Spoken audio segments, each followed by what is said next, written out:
अस्सलामुअलैकुम प्यारे दोस्तों, आज हम आपको एक लड़की का वाकया बताने वाले हैं जो मुसलमान नहीं थी, लेकिन वो अपना हर काम करने से पहले बिस्मिल्लाहिर्रहमानिर्रहीम पढ़ लिया करती थी और फिर बिस्मिल्लाह की बरकत है कि उसकी जान बच गई। पूरा वाकया सुनकर आपका दिल खुश हो जाएगा और आप हैरान भी हो जाएंगे, इसलिए आप इस वीडियो को पूरा आखिर तक जरूर से देखते रहिए और जल्दी से आप इस वीडियो को एक लाइक करके चैनल को भी सब्सक्राइब कर लीजिए, क्योंकि हम आपके लिए बहुत ही प्यारी प्यारी वीडियो लाते रहते हैं। दोस्तों, ये वाकया कुछ इस तरह से पेश आया कि पहले के वक्त में ईरान में एक गैर मुस्लिम लड़की रहती थी। उस वक्त तक वो लड़की मुसलमान नहीं हुई जब तक ईरान में एक बादशाह हुकूमत करता था। उस बादशाह का जो वजीर था उस लड़की का बाप था, लेकिन वो बहुत जालिम आदमी था। उस लड़की का दिल इस तरह से बदला कि वो एक बार एक बुजुर्ग की महफिल में बयान सुन रही थी। उस बयान में वो बुजुर्ग बिस्मिल्लाह शरीफ के फजाइल के बारे में बयान कर रहे थे कि जो भी काम करो बिस्मिल्लाहिर्रहमानिर्रहीम के साथ किया करो। अगर जो काम बिस्मिल्लाह से शुरू ना हो तो वो आधा और नामुकम्मल रह जाता है। और साथ ही साथ उन्होंने ये भी कहा कि हर नेक और जायज काम बिस्मिल्लाह पढ़कर करना चाहिए। वो बुजुर्ग बयान कर ही रहे थे कि एक शख्स ने बिस्मिल्लाहिर्रहमानिर्रहीम को बहुत ही अच्छे तरीके से दिल की गहराई और सच्ची नीयत से पढ़ा तो उसकी बख्शिश हो गई। बस ये सुनने की देर थी कि उस लड़की के दिल में ईमान जाग उठा। बस अब अल्लाह पाक की कर्म नवाजी हो चुकी थी और वो इस्लाम की मोहब्बत में डूबी जा रही थी। जब वो लड़की उन बुजुर्ग की बात सुनकर घर आई तो उसने चलते फिरते, उठते बैठते, सोते जागते कोई भी काम करने से पहले हर वक्त बिस्मिल्लाहिर्रहमानिर्रहीम पढ़ना शुरू कर दिया। उसका जो बाप था उसे इस्लाम से सख्त नफरत थी। उसने देखा उसकी बेटी जब ये पढ़ रही है, बिस्मिल्लाह शरीफ का जिक्र कर रही है, तो उसको गुस्सा आने लगा। उसकी बेटी हर अच्छा काम करने से पहले बिस्मिल्लाहिर्रहमानिर्रहीम पढ़ा करती थी और बहुत खुश होती थी और वो ये भी कहती थी कि इस कलमे से मेरे दिल में अरमान जाग रहा है और मुझे ऐसा लग रहा है कि मेरा हर काम अब बन रहा है। ये बात बाप ने सुनी तो बहुत नाराज हुआ। उसने सोचा अब मैं इसको कहीं बाहर जाने नहीं दूंगा, अब ये मारपीट से ही सुधरेगी। जालिम आदमी अपनी बेटी को बहुत मारता और उसे कमरे में बंद कर देता, उसे भूखा प्यासा भी रखता, लेकिन वो बिस्मिल्लाहिर्रहमानिर्रहीम पढ़ती रहती। उस लड़की के पास बहुत से कबूतर थे। उसका बाप बादशाह का वजीर था। उसी महल में वो लड़की भी रहती थी। वो जब कमरे में होती तो उन कबूतरों को भी बिस्मिल्लाह शरीफ सिखाती। वो सारे कबूतर उसके दोस्त थे। उसकी खिड़की पर बैठे रहते। उन कबूतरों का घोंसला भी उसी खिड़की पर था। आपने जब बंद करके भी आजमा लिया, अब सोचने लगा अब ये लड़की नहीं सुधरेगी, मैं इसको मार डालता हूँ। इसके बाद उस जालिम बाप ने एक साजिश तैयार की। बादशाह के पास एक हीरे की अंगूठी थी जो किसी और के पास नहीं थी, सिर्फ बादशाह के पास थी। बादशाह उस अंगूठी को संभाल कर रखा था और जान से भी ज्यादा वो अंगूठी बादशाह को अजीज थी। एक बार बादशाह सो रहा था तो अंगूठी उसके सिरहाने रखी थी। ये वजीर यानी लड़की का बाप चुपके बादशाह के कमरे में आया और वो अंगूठी उठाकर वहाँ से चला गया। लड़की को देता तो लड़की बादशाह से बता देती कि ये अंगूठी मुझे मेरे बाप ने दी है। अब उसने सोचा मैं क्या करूं। अगले दिन वो बेटी के कमरे में आया। बेटी कमरे में मौजूद नहीं थी। बाप इधर उधर देखने लगा और सोचा ये जो कबूतर का घोंसला है इसमें अंगूठी छुपा देता हूँ, और जब बादशाह की अंगूठी ढूंढने की तलाशी होगी तो मैं सिपाहियों से कहूँगा कि इस घोंसले की भी तलाशी लो, हो सकता है कि अंगूठी इसमें मौजूद हो।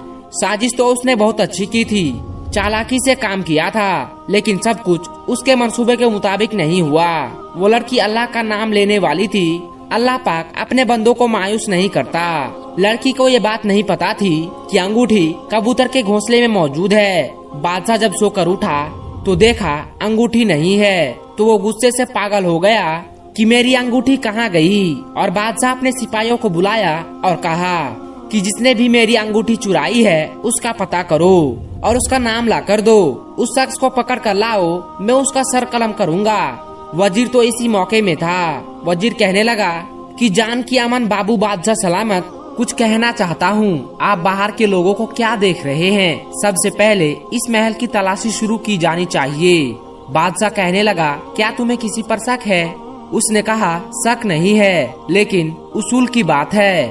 पहले हमें अपने महल में ही ढूंढना चाहिए, क्योंकि अक्सर लोग महल के ही गद्दार होते हैं। बादशाह ने कहा, बात तो तुमने ठीक कही है, चलो महल की तलाशी लेना शुरू करो। महल की तलाशी ली गई। जब सिपाही वजीर की बेटी के कमरे में पहुँचे तो अंगूठी नहीं मिली। वजीर ने कहा, इस घोंसले में भी देखो, लेकिन उन्हें कहीं भी अंगूठी नहीं मिली। सिपाही सोच भी नहीं सकते थे कि एक बाप अपनी बेटी का इतना बड़ा दुश्मन कैसे हो सकता है कि बादशाह के जरिए उसे कत्ल करवाना चाहता है। सिपाही ने जब घोंसले की तलाशी ली तो अंगूठी मौजूद नहीं थी। इसके बाद सिपाही उस वजीर के कमरे में पहुँचे तो क्या देखते हैं कि तकिए के ऊपर अंगूठी मौजूद है। सिपाहियों ने उस वजीर, उस जालिम बाप को गिरफ्तार कर लिया और बादशाह के सामने ले गए। बादशाह ने कहा, तू चोर है, तू इतने दिन से गद्दारी कर रहा था, मैं तुझे माफ नहीं करूँगा। बादशाह ने तलवार उठाई और उस वजीर का सर एक झटके में तन से जुदा कर दिया। तमाम दरबारी देखते रहे, यहाँ तक कि वो लड़की भी देख रही थी। ये मंजर देखकर वो लड़की रोने लगी। उसको तो पता भी नहीं था कि उसका बाप उसका कितना बड़ा दुश्मन था। दोस्तों, अब मैं आपको बताता हूँ कि अंगूठी बाप के कमरे में कैसे पहुँची। वजीर ने तो उस अंगूठी को घोंसले में डाला था। दोस्तों, जैसा कि हमने आपको पहले बताया था कि वो लड़की कबूतरों को बिस्मिल्लाह शरीफ सिखाया करती थी। जब उसका बाप अंगूठी रखने आया तो अल्लाह की कुदरत से कबूतर इसको समझ रहे थे और वो जो भी कबूतर था उसके घोंसले में अंगूठी मौजूद थी। वो कबूतर उड़ने लगा। जब वो उड़ने लगा तो अंगूठी उसके पैर में फंस गई। अब वो उड़कर जालिम बाप के कमरे में आया और अंगूठा उसके तकिए पर गिरा दी और वापस कमरे में आ गया। इस तरह से उस लड़की की जान बच गई।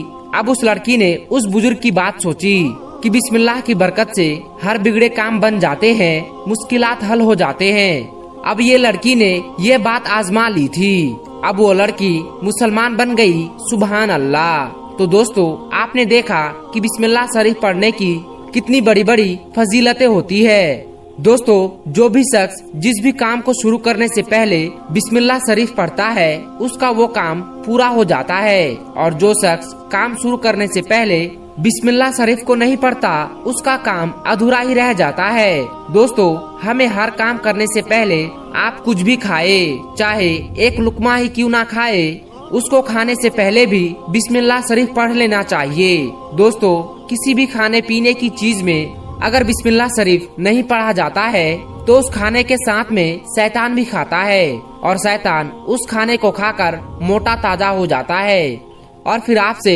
ज्यादा से ज्यादा गुनाह करवाता है।